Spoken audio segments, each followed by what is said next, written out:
Hello everyone, welcome to our channel. Myself Srishti Agarwal. एक बार फिर से स्वागत है आप सभी का स्कूल राज थ्योरी में, जहां पर मैं लेकर आई थी कक्षा 4 के लिए हिंदी पाठ्य पुस्तक का कंप्लीट सॉल्यूशन। अब तक हम देख चुके हैं अध्याय संख्या 1, 2, 3, 4 आकलन 1, अध्याय संख्या 5, 6, 7, 8 आकलन 2 के सॉल्यूशन। अब यहाँ पर इस वीडियो में हम स्टार्ट करने जा रहे हैं अध्याय 9 गिलहरी का घर। तो सबसे पहले इस कविता को रीड करेंगे, अच्छे से इसके जो कठिन शब्दार्थ हैं उनका अर्थ समझेंगे, भावार्थ देखेंगे कविता का, और उसके साथ ही सभी क्वेश्चन आंसर्स स्टार्टिंग से लेकर एंड तक के आपको इसी वीडियो में मिलने वाले हैं। आपको इधर उधर बिल्कुल देखने की जरूरत नहीं पड़ेगी। पूरा वीडियो अगर आप ध्यान से देखेंगे तो आपको इस चैप्टर का पूरा सॉल्यूशन एक ही वीडियो में यहाँ पर आपको मिल जाएगा। तो चलिए स्टार्ट करते हैं। गिलहरी का घर, अध्याय 9। एक गिलहरी एक पेड़ पर बना रही है अपना घर, देखभाल कर उसने पाया खाली है उसका कोटर। कभी इधर से कभी उधर से कुदक फुदक कर घर जाती, चिथड़ा गुदड़ा सुतली धागा ले जाती जो कुछ पाती। ले जाती वह मुंह में दाबे, कोटर में रख रख आती, देख बड़ा सामान इकट्ठा किलकिल किलक कर वह गाती। चिथड़े गुदड़े सूतली धागे सबको अंदर फैलाकर, काट कुतर कर एक बराबर एक बनाएगी बिस्तर। फिर जब उसके बच्चे होंगे उस पर उन्हें सुलहाएगी, और उन्हीं के साथ लेटकर लोरी उन्हें सुनाएगी। तो कवि हैं इस कविता के हरिवंश राय बच्चन, और यहाँ पर आप देख रहे हैं कि किस तरह पेड़ के कोटर में, पेड़ की शाखा पर जो गिलहरी है उसका घोंसला दिखाई दे रहा है। तो किस तरह वो अपना घोंसला बनाती है उछल कूद करके। ठीक है, आपने आसपास आपने देखा होगा गिलहरी को, काफ़ी क्यूट सी होती है। तो अब देखते हैं कुछ आए हुए कठिन शब्दार्थ के अर्थ और भावार्थ। तो कोटर आया है एक शब्द जिसका अर्थ होता है पेड़ के तने में बना खोखला स्थान या छेद जहाँ पक्षी या गिलहरी आदि रहते हैं। कुदक फुदक अर्थात उछल कूद करना, फुर्ती से इधर उधर भागना। चीथड़ा गुदड़ा जो फटे पुराने कपड़े होते हैं, बेकार कपड़े, उन्हें कहा जाता है। सूतली पतला धागा होता है, रस्सी होती है। दागा अर्थात धागा। दावे अर्थात मुंह में दबाकर, मुंह में लेकर। इकट्ठा जमा किया हुआ, संग्रहित किया हुआ। किलक किलक कर अर्थात खुशी से चहकते हुए, प्रसन्न हो जाती है जब गिलहरी अपने घोंसले में वो सभी चीज़ें देखती है। तो कुतर कर अर्थात छोटे छोटे टुकड़ों में काट कर। बिस्तर अर्थात सोने के लिए बिछाया गया स्थान। लोरी बच्चों को सुलाने के लिए गाए जाने वाला एक गीत होता है। तो अब भावार्थ देखेंगे। सबसे पहले देखिए, पहला दूसरा छंद आपको दिखाई दे रहा है। यहाँ पर एक गिलहरी एक पेड़ पर बना रही है अपना घर, देखभाल कर उसने पाया खाली है उसका कोटर। कभी इधर से कभी उधर से कुदक फुदक घर घर जाती, चिथड़ा गुदड़ा सूतली धागा तागा ले जाती जो कुछ पाती। तो इसका अर्थ देखेंगे हम, जो कि है, कविता बताती है कि एक गिलहरी पेड़ पर अपना घर बना रही है। वह देखती है कि उसका कोटर खाली है, इसलिए वह बड़ी लगन से कभी इधर तो कभी उधर फुदक फुदक कर जाती है, और जो कुछ भी उसे मिलता है जैसे चीथड़े गुदड़े सूतली धागे, वह सब इकट्ठा करती है। इसी तरह देखिए तीसरा चौथा जो प्रसंग है वो देख लेते हैं, जो कि है, ले जाती वह मुंह में दाबे, कोटर में रख रख आती, देख बड़ा सामान इकट्ठा किलक किलक कर वह गाती। चीथड़े गूदड़े सूतली धागे सबको अंदर फैलाकर, काट कुतर कर एक बराबर एक बनाएगी बिस्तर। तो इसका अर्थ है, गिलहरी इन सारी चीज़ों को अपने मुंह में दबाकर अपने कोटर में लाती है और बड़े सामान को इकट्ठा देखकर खुशी से चहकती है। वह इन चीथड़ों गुदड़ों सूतली धागों को अंदर फैलाकर और कुतर कर एक मुलायम आरामदायक बिस्तर बनाती है। ठीक है, अब अंतिम छंद जो है इस कविता का वो है, फिर जब उसके बच्चे होंगे उस पर उन्हें सुलाएगी, और उन्हीं के साथ लेटकर लोरी उन्हें सुनाएगी। तो यहाँ पर अंतिम छंद का अर्थ है, अंत में कवि बताते हैं कि जब गिलहरी के बच्चे होंगे तो वह उन्हें इसी आरामदायक बिस्तर पर सुलाएगी और उनके साथ लेटकर उन्हें प्यार भरी लोरी सुनाएगी। सारांश ये है इस कविता का कि यह कविता एक छोटी सी गिलहरी के माध्यम से एक माँ के वात्सल्य और अपने बच्चों के लिए घर बनाने की उसकी मेहनत, प्यार को बहुत ही सुंदर ढंग से प्रस्तुत करती है। यह प्रकृति के जीव जंतुओं में भी पाए जाने वाले मातृत्व, प्रेम और अपने परिवार के प्रति समर्पण को उजागर करती है। तो इस तरह से ये कविता का भावार्थ और कठिन शब्दार्थ होता है डन। अब देखेंगे अभ्यास कार्य। तो आओ बात करें, सबसे पहले है जिसमें 4 क्वेश्चन हैं। प्रत्येक क्वेश्चन का हम बारी बारी से आंसर देखेंगे। गिलहरी किस तरह से अपने घर के लिए सामान जुटा रही थी? आंसर हो जाएगा गिलहरी अपने घर अर्थात कोटर के लिए सामान जुटाने के लिए कभी इधर से कभी उधर से फुदक फुदक कर जाती थी और जो उसे कुछ मिलता था जैसे चीथड़े, गुदड़े, सूतली, धागे आदि वह अपने मुंह में दबाकर लाती थी और कोटर में रख देती थी। अगला क्वेश्चन है, जब गिलहरी का घर तैयार हो जाएगा तो वह अपने बच्चों के लिए क्या क्या करेगी। जब गिलहरी का घर तैयार हो जाएगा तो वह अपने बच्चों को उस पर सुलाएगी, उन्हीं के साथ लेटकर उन्हें लोरी सुनाएगी। यदि आपको भी अपना घर बनाना हो तो आप कौन कौन सी चीज़ें चुनेंगे और क्यों। यदि मुझे अपना घर बनाना हो तो मैं ऐसी चीज़ें चुनूंगा या चुनूंगी जो आरामदायक, सुरक्षित और टिकाऊ हो। उदाहरण के लिए मैं नरम कपड़े, रुई या सूखे पत्ते चुन सकता हूँ या चुन सकती हूँ ताकि बिस्तर नरम बने, और मजबूत टहनियाँ या लकड़ी चुन सकता हूँ या चुन सकती हूँ ताकि घर सुरक्षित रहे। और जैसे ब्रिक्स, ईंट, सीमेंट का यूज़ करके हम घर बना सकते हैं। ठीक है।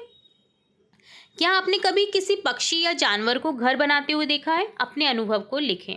तो यहाँ पर आपका ये व्यक्तिगत क्वेश्चन है जिस पर आप अलग अलग राय रख सकते हैं। यहाँ पर आप इस तरह से आंसर देख सकते हैं, जैसे हाँ, मैंने कई बार पक्षियों को घोंसला बनाते हुए देखा है। वे छोटे छोटे तिनके, पत्तियाँ और धागे इकट्ठा करके बड़ी कुशलता से अपना घोंसला बनाते हैं।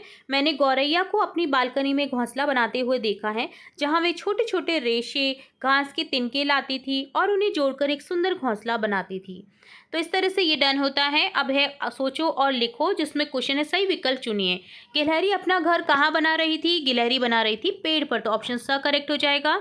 गिलहरी अपने घर को बनाने के लिए क्या क्या इकट्ठा कर रही थी? ऑप्शन अ करेक्ट हो जाएगा। चीथड़ा, गुदड़ा, सूतली, धागा, तो विकल्प अ करेक्ट है यहाँ पर। अगला है यहाँ पर ख, जिसमें रिक्त स्थान की पूर्ति करनी है। गिलहरी अपने बच्चों को सुलाने के लिए क्या गाएगी? लोरी गाएगी। गिलहरी कोटर के अंदर बिस्तर बनाएगी। नीचे कुछ शब्द दिए गए हैं, आप इन शब्दों का प्रयोग करते हुए नए वाक्य बनाइए। जैसे कोटर का हो जाएगा, पेड़ के कोटर में गिलहरी ने अपना घर बनाया था। कुदक फुदक अर्थात इसका वाक्य में प्रयोग होगा, गिलहरी पेड़ पर कुदक फुदक कर खेल रही थी, उछल कूद करके। किलक किलक अर्थात माँ को देखकर बच्चा किलक किलक कर हंसने लगा। किलक किलक अर्थात खुशी से। चीथड़ा गुदड़ा, गरीब बच्चे ठंड से बचने के लिए चीथड़े गुदड़े उठकर सो रहे थे। पुराने फटे फूटे कपड़े जो होते हैं उन्हें कहा जाता है चीथड़ा गुदड़ा। अगला है रचनात्मक कार्य, जहाँ पर आपको एक ऐसा घर का चित्र बनाना है जिसमें एक पेड़ हो, गिलहरी का घर भी शामिल हो। तो आप इस तरह से ये चित्र बना सकते हैं। देखिए, पेड़ है जहाँ पर गिलहरी है और आप उसका जूम करके देखेंगे तो यहाँ पर आपको कोटर दिखाई दे रही होगी जिसमें कुछ उसने तिनके रखे हुए हैं। ठीक है, तो इस तरह से आपको एक ये रचनात्मक कार्य करना है। अगला है यहाँ पर नीचे दिए गए पत्र को पढ़िए और अपने आप को टिंकू मानते हुए इस पत्र का जवाब गिलहरी को दीजिए। तो यहाँ पर देखिए, गिलहरी पत्र लिख रही है, प्रिय टिंकू, उस दिन आपकी साइकिल से मैं टकराते टकराते बची थी, याद है ना? मैं वही गिलहरी हूँ। हम सब गिलहरियाँ अलग अलग होती हैं, जैसे आप अलग अलग होते हो। उस दिन आपने ब्रेक न लगाए होते तो मुझे चोट लग जाती। मैं सड़क पार कर रही थी, बीच सड़क पहुंची तो देखा आपकी साइकिल आ रही है तेज। मुझे लगा कि मैं सड़क पार नहीं कर सकूंगी और लौट पड़ी। हम गिलहरियाँ अक्सर बीच से लौटते हुए ही टक्कर खाती हैं। हमें कुत्ते से, बिल्ली से, बड़े पक्षियों से, कितनी चीज़ों से डर लगा रहता है, इसलिए हम तेज़ दौड़ती फिरती हैं। आप इतना तेज क्यों चलते हो? तो यहाँ पर गिलहरी का क्वेश्चन है। तो चौक में जो गिलहरी मिली थी उनमें से एक गिलहरी ने ये पत्र लिखा है टिंकू के लिए। अब टिंकू का क्या जवाब होगा वो देखेंगे। प्रिय गिलहरी, तुम्हें मेरा नमस्कार। मुझे ये जानकर बहुत अफसोस हुआ कि उस दिन मेरी साइकिल से टकराते टकराते तुम बाल बाल बची। हाँ, मुझे याद है वह दिन। मैं अपनी गलती मानता हूँ कि मैंने थोड़ा सा तेज साइकिल चला रहा था। मुझे उस दिन ब्रेक लगाने में देर हो गई, जिसके लिए मैं तुमसे माफ़ी मांगता हूँ। तुम्हारी बात बिल्कुल सही है, हमें सड़क पर चलते हुए सावधान रहना चाहिए। मैं समझ सकता हूँ कि तुम गिलहरियों को कुत्ते, बिल्ली, पक्षियों जैसे कई खतरों से डर रहता है, इसलिए तुम तेज़ दौड़ती हो। मैं आगे से ध्यान रखूंगा कि सड़क पर साइकिल चलाते समय मैं और अधिक सतर्क रहूं और किसी को भी चोट ना लगे। तुम्हारी चिंता के लिए धन्यवाद। मैं आगे से अपनी गति का ध्यान रखूंगा या रखूंगी। तुम्हारा दोस्त टिंकू। तो यहाँ पर रखूंगा ये आएगा क्योंकि टिंकू अपने आप को बॉय मानना है आपको, अगर गर्ल भी है तो। तुम्हारा दोस्त टिंकू, इस तरह से आपको ये पत्र लिखना था। आप इसको पूरा इस तरह से लिख सकते हैं। ठीक है, आगे पार्ट है यह भी करें, जिसमें कहा गया है पशु पक्षियों की सुरक्षा के लिए आपको नियम बनाने पड़े तो आप कौन कौन से नियम बनाना चाहेंगे। दोस्तों के साथ चर्चा करें, डिस्कस करें। और विद्यालय जाते समय आपने देखा कि एक मोटरसाइकिल चालक कुत्ते के पिल्ले को टक्कर मारकर चला गया। पिल्ला दर्द से परेशान है और आपकी विद्यालय पहुंचने में देरी हो रही है। ऐसी स्थिति में आप क्या करेंगे? तो पशु पक्षियों की सुरक्षा के लिए नियम देखिए, पशु पक्षियों को मारना या चोट पहुंचाना अपराध होगा, ये नियम में लिखेंगे। उनकी प्राकृतिक आवासों को नष्ट नहीं किया जाएगा। बीमार या घायल पशु पक्षियों की मदद की जाएगी। उन्हें पिंजरे में बंद करके नहीं रखा जाएगा जब तक कि इलाज के लिए आवश्यक ना हो। उनके बच्चों को परेशान नहीं किया जाएगा। तो ये यहाँ पर नियम बनाएंगे ताकि लोग इन्हें ध्यान रखें। अब देखिए, पिल्ले को टक्कर लगने की स्थिति में क्या करेंगे, तो पूछा गया है। जैसे विद्यालय में जाते हुए देरी हो रही है और आपने देखा कि मोटरसाइकिल एक पिल्ले को टक्कर मार दिया है, पिल्ला दर्द से परेशान है, तो अब आप क्या करेंगे, आंसर लिखेंगे। तो आंसर में लिखेंगे सबसे पहले पिल्ले की मदद। सबसे पहले मैं रुककर पिल्ले की स्थिति देखूंगा या देखूंगी। यदि वह घायल है तो मैं उसे सुरक्षित स्थान पर ले जाने की कोशिश करूंगा या करूंगी। बड़ों को सूचित करना, मैं तुरंत अपने माता पिता या किसी बड़े व्यक्ति को फोन करके इस घटना की जानकारी दूंगा या दूंगी और उनसे मदद के लिए आने का अनुरोध करूंगा या करूंगी। विद्यालय को सूचित करना, मैं अपने विद्यालय में भी फोन करके अपनी देरी का कारण बताऊंगा या बताऊंगी और पिल्ले की मदद करने के लिए ही विद्यालय पहुंचूंगी या पहुंचूंगा। पशु चिकित्सक की मदद, यदि संभव हो तो मैं किसी पशु चिकित्सक से संपर्क करने की कोशिश करूंगा या करूंगी, या बड़ों की मदद से उसे पशु अस्पताल ले जाने का प्रयास करूंगा या करूंगी। जिम्मेदारी निभाना, भले ही मुझे विद्यालय पहुंचने में देरी हो रही हो, मैं एक बेजुबान जानवर की मदद करना अपनी जिम्मेदारी समझूंगा या समझूंगी। तो इस तरह से आप मदद कर सकते हैं किसी भी घायल पशु पक्षी की। ठीक है, आगे है भाषा की बात, जिसमें कर्ता क्रिया कर्म को समझेंगे। उदाहरण है, कार्तिक ने किताब पढ़ी। यहाँ पर कर्ता क्या होता है, जो कार्य करता है उसे कर्ता कहते हैं। यहाँ पर क्या कर्ता कौन सा है, कर्ता है कार्तिक, क्योंकि वह कार्य कर रहा है किताब पढ़ने का। अब क्रिया क्या होती है, जो कार्य के होने या करने को दर्शाए उसे क्रिया कहते हैं। जैसे पढ़ी, क्योंकि यह कार्य हो रहा है। ठीक है, कर्म, जिस पर कार्य का प्रभाव पड़े। जैसे क्या पढ़ रहा है, वो किताब पढ़ रहा है, तो इस पर कार्य का प्रभाव पड़ रहा है। अगर पढ़ी नहीं जाती तो किताब ऐसी ही रखी होती। तो किताब पर प्रभाव पड़ रहा है क्रिया का। ठीक है, तो कर्म क्या होता है, कार्य का प्रभाव पड़े जिस पर, उसे कर्म कहते हैं। तो अब यहाँ पर आपको निम्नलिखित वाक्यों में से कर्ता क्रिया कर्म शब्द को पहचान करके आंसर लिखना है। जैसे वाक्य है, बैल बाड़े में आराम कर रहा है, तो कर्ता है बैल, आराम कर रहा है क्रिया है और बाड़े में कर्म है। बंदरिया केले खा रही है, बंदरिया कर्ता है, क्रिया खा रही है, कर्म केले है। ऊँटनी रेगिस्तान में तेज दौड़ती है, ऊँटनी कर्ता है, क्रिया है दौड़ती है और कर्म है रेगिस्तान में। राधा ने एक पत्र लिखा, राधा कर्ता है, लिखा क्रिया है और पत्र कर्म है। रानी आम ला रही है, रानी कर्ता है, ला रही है क्रिया है और आम यहाँ पर कर्म है, क्योंकि क्या ला रही है। ठीक है, तो यहाँ पर आम ला रही है आंसर हो जाएगा। तो क्या का आंसर मिल जाता है आपको, जो कि होता है आपका कर्म। ठीक है, सुनीता एक पुस्तक पढ़ रही है, तो सुनीता कर्ता है, पढ़ रही है क्रिया है, क्योंकि पढ़ना, लिखना, दौड़ना, खाना, आराम करना, चलना, फिरना, ये सभी क्या है, क्रिया है।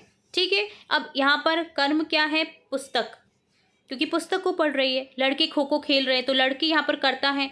अब खो खो तो हो जाएगा कर्म, और क्या खेल रहे हैं वो, क्योंकि खो खो आंसर हो गया। और क्रिया क्या है, खेलना, खेल रहे हैं।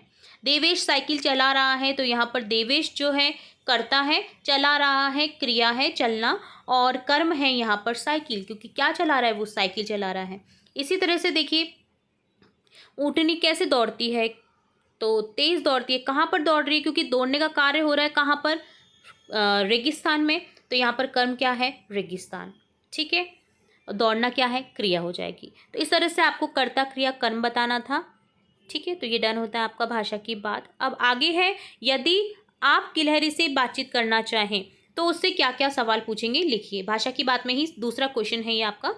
तो आपको क्वेश्चन पूछना है गिलहरी से, तो आप बातचीत करें अगर गिलहरी से, गिलहरी अगर आपको आंसर देने के काबिल हो, तो आप क्या क्या क्वेश्चन करेंगे वो आपको लिखना है। जैसे प्रश्न एक एग्जाम्पल के तौर पर दिया गया है, उदाहरण के तौर पर, गिलहरी आपका नाम क्या है, आपका क्या नाम है। तो यहाँ पर प्रश्न 2 में पूछेंगे, आप अपना घर कैसे बनाती हैं। प्रश्न 3, आपको खाने में सबसे ज़्यादा क्या पसंद है, क्योंकि गिलहरी को क्या पसंद होता है, अखरोट। प्रश्न 4 है, आप दिन भर क्या क्या करती हैं। प्रश्न 5 है, क्या आपको ऊंचाई से डर नहीं लगता, क्योंकि बहुत ऊंचाई पर वो अपना घोंसला बनाती हैं, खुदकती रहती हैं वहाँ पर। प्रश्न 6 है, आपके बच्चे कब होंगे और आप उन्हें कैसे पालेंगी। प्रश्न 7 है, क्या आपको मनुष्य से दोस्ती करना पसंद है? क्योंकि अगर मनुष्य प्यार करे ना गिलहरी को, तो गिलहरी उससे दोस्ती कर लेती है। तो यहाँ पर क्वेश्चन पूछ सकते हैं हम, क्या आपको मनुष्य से दोस्ती करना पसंद है? प्रश्न 8 होगा, आप इतनी फुर्ती से कैसे दौड़ पाती? क्योंकि काफ़ी फुर्ती होती है गिलहरी में। तो यहाँ पर इस तरह के क्वेश्चन हम कर सकते हैं।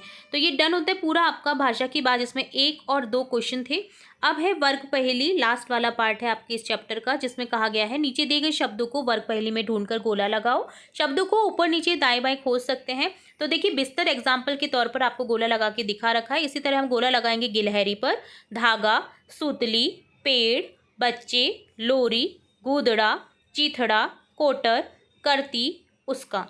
ठीक है, तो इस तरह से आपको गोला लगा करके वर्ग पहेली में से इन शब्दों को ढूंढना था। तो ये डन होता है आपका कंप्लीट चैप्टर, जिसमें हमने स्टार्टिंग से लेकर एंड तक सभी क्वेश्चन के आंसर देखे, कविता का भावार्थ समझा, कठिन शब्दार्थ देखे। तो कोई भी ऐसा पार्ट नहीं है इस चैप्टर से रिलेट जो कि मैंने आपको नहीं कराया है एक ही वीडियो में।